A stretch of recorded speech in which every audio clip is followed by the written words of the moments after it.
Adik sedang kencing. Kakaknya berbaring di samping untuk menguping. Apakah gadis ini cabul? Dia menyelamatkan saudara.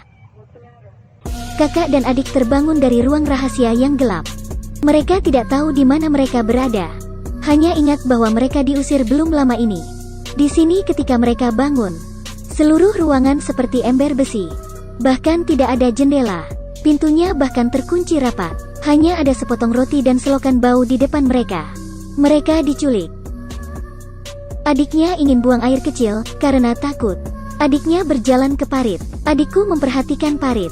Dengan hati-hati, air di parit itu benar-benar mengalir. Ini berarti air mengarah keluar. Tapi paritnya terlalu sempit. Orang dewasa tidak bisa masuk sama sekali. Jadi kakak perempuannya biarkan adiknya menyelam ke bawah untuk mencari jalan keluar. Paritnya terlalu bau. Sang adik merasa jijik, tapi di bawah paksaan kakaknya. Dia harus menahan bau busuk dan menyelam. Namun, adik kecil akhirnya berenang ke ujung yang lain. Dia baru saja berenang dari ruang rahasia ke ruang rahasia kedua. Dan menemukan seorang ibu rumah tangga. Jelas dia juga dipenjara di sini. Dia terus berenang ke depan. Beberapa korban lagi ditemukan satu demi satu. Gadis berkacamata di kamar ketiga. Dan wanita gila di kamar keenam. Kegembiraan seperti apa yang tampak bagi wanita gila itu? Berperilaku sangat tidak normal. Dan memberitahu berita penting. Mengatakan bahwa orang cabul yang menangkap mereka akan datang untuk membunuh orang pada jam 6 pada hari ke-6. Dan kemudian membuang mayatnya ke parit. Dia tidak percaya. Merentangkan tangannya ke dalam air. Memegang segenggam rambut. Tidak bisa tidak percaya. Tapi juga sedikit takut. Jadi dia lari. Masuk ke kamar ke-7. Tidak ada seorang pun di ruangan ini.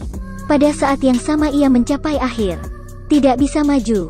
Adik laki-laki harus kembali ke kamarnya. Dia memberitahu saudara perempuannya apa yang dia lihat dan dengar. Adik paling khawatir dengan kata-kata wanita gila itu. Jadi kurang dari jam 6. Dua bersaudara itu berdiri di depan parit. Untuk melihat apakah benar-benar ada mayat yang mengambang. Tapi setelah menunggu lama, tidak ada apapun di parit. Ini membuat mereka lega untuk sementara. Tapi pada jam 6 keesokan harinya, mereka ketakutan. Mereka mendengar jeritan menyedihkan dan suara gergaji mesin yang merobek tulang. Segera setelah itu, ada banyak darah di parit. Ada juga beberapa kain bunga di dalamnya. Adik laki-laki itu sekilas mengenali bahwa itu dari wanita berkaus kaki bunga. Dan hari ini tepat hari ke-6 penahanannya. Mereka benar-benar menyadari bahayanya. Sang kakak mulai mencoba yang terbaik untuk melarikan diri. Dia pertama kali mencatat waktu yang tersisa di kamar lain di dinding. Lalu membiarkan adiknya mengumpulkan barang-barang semua orang dari kamar ke kamar. Mungkin tidak ada gunanya sendirian. Tapi mereka bisa berguna jika disatukan. 1 hari lagi berlalu. Adik laki-laki telah memberitahu semua orang aturan kematian dalam 6 hari. Ibu rumah tangga tahu bahwa hari ini adalah waktunya untuk mati. Sebelum dia meninggal, dia memberikan liontin kepadanya sebagai peninggalan. Dan mulai mengakui kata-kata terakhirnya. Tampaknya siap untuk mati. Tetapi ketika gergaji si pembunuh terdengar di luar pintu, dia masih takut, memeluk adik kecil dengan erat. Tubuh tidak bisa berhenti gemetar. Sang adik tidak bisa pergi. Hanya bisa melihat si pembunuh masuk dengan gergaji mesin. Apakah mereka mati? Dengan teriakan yang menusuk hati. Talang itu diwarnai merah. Sang kakak di sebelah mendengar adegan ini. Dia tahu adik laki-lakinya mungkin telah terbunuh. Menangis dengan pahit, tapi tidak pernah berpikir. Detik berikutnya, adiknya keluar dari parit tanpa cedera. Ternyata pembunuhnya sangat berprinsip. Tidak ada pembunuhan sampai hari ke-6. Jadi dia dibebaskan. Adik laki-laki itu menggambarkan apa yang dia lihat barusan kepada saudara perempuannya. Akhirnya sampai pada kesimpulan putus asa. Pembunuhnya kuat. Dan memegang gergaji mesin. Tidak mungkin bagi mereka untuk melawannya. Tetapi saudara laki-lakinya masih memberitahu saudara perempuan pesan yang bermanfaat. Ketika si pembunuh membuka pintu barusan, adik laki-laki itu menemukan bahwa pintu besi itu hanya terhalang oleh selot. Tidak terkunci. Sang kakak terdiam sebentar. Buru-buru mengambil kartu bank dan berlari ke pintu untuk memverifikasi. Tentu saja. Jadi dia memikirkan sebuah trik.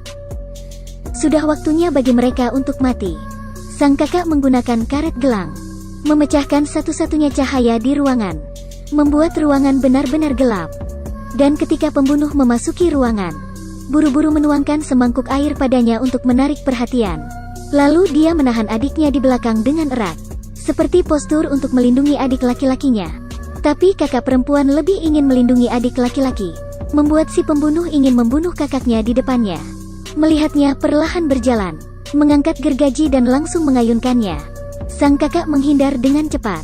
Gergaji mesin mengenai adik laki-laki, tapi adegan berceceran darah tidak muncul, karena ini hanya boneka. Tepat ketika si pembunuh bertanya-tanya, sang kakak buru-buru berteriak agar adiknya pergi. Sang adik tidak bisa memikirkannya, langsung kabur dari balik pintu dan menutup pintu. Kakaknya terkunci di dalam bersama si pembunuh. Ternyata semua ini adalah rencana kakaknya.